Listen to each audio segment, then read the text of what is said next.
if you're just getting out of a toxic or narcissistic relationship, maybe you've been broken up with and you feel like you were absolutely disposed of like common trash.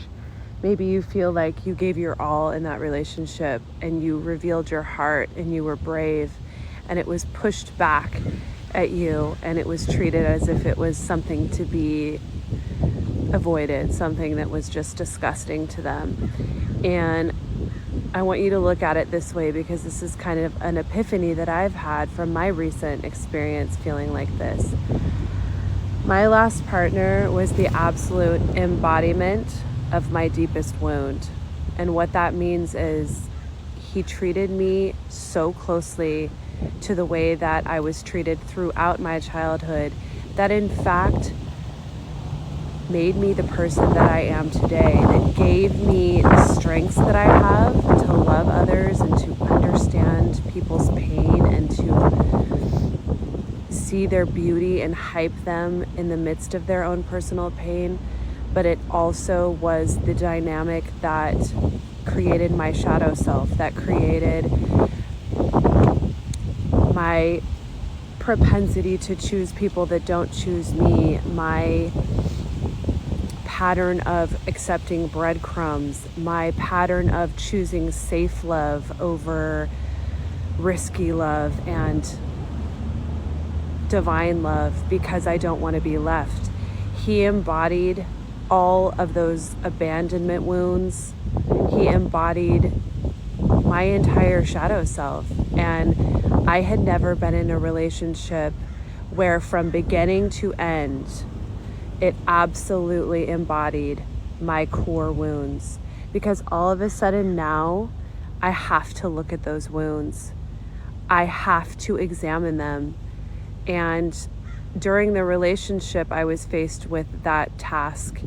But now, especially after his final discard, I have to really look within and realize that that relationship and the final discard was so painful that I never, ever want to repeat that again.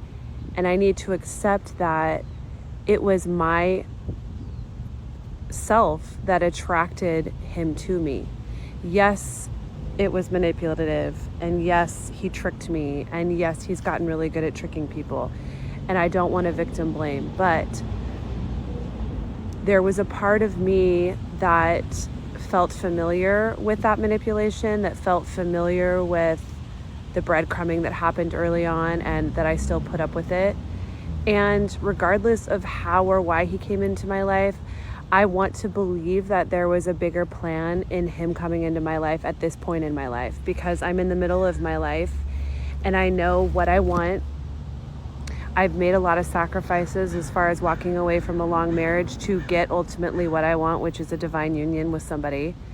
But in order to get that, I had to go through this relationship with my ex, because I had to face those core wounds that kept me from choosing somebody that could enter into divine union with me, that was fully emotionally actualized, that is a brave person, that has faced his emotions, that is not scared of mine, and together we can evolve next to each other, meet our own needs, and help each other meet our needs. And I needed to face somebody that embodied my core wounds so that I could have this accelerated experience of being faced with them, having to reckon with them, and then having to heal them alone before I could be worthy of divine union. And I'm realizing that now, and that's what forgiveness is.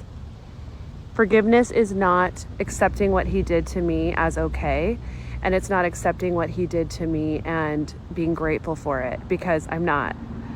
What that relationship did and how it hurt me, I'll never be grateful for that. But what I am grateful for is the accelerated way in which it happened, because now I have had such an immense amount of growth. I don't feel like the same person. And it's gotten me onto the road of what I ultimately want. It's prepared me emotionally, because it was so bad, for what I ultimately want and deserve. So that is forgiveness. It is accepting what it was and looking at the full scope of it, the good, the bad, and the ugly, and accepting it all in its fullest form.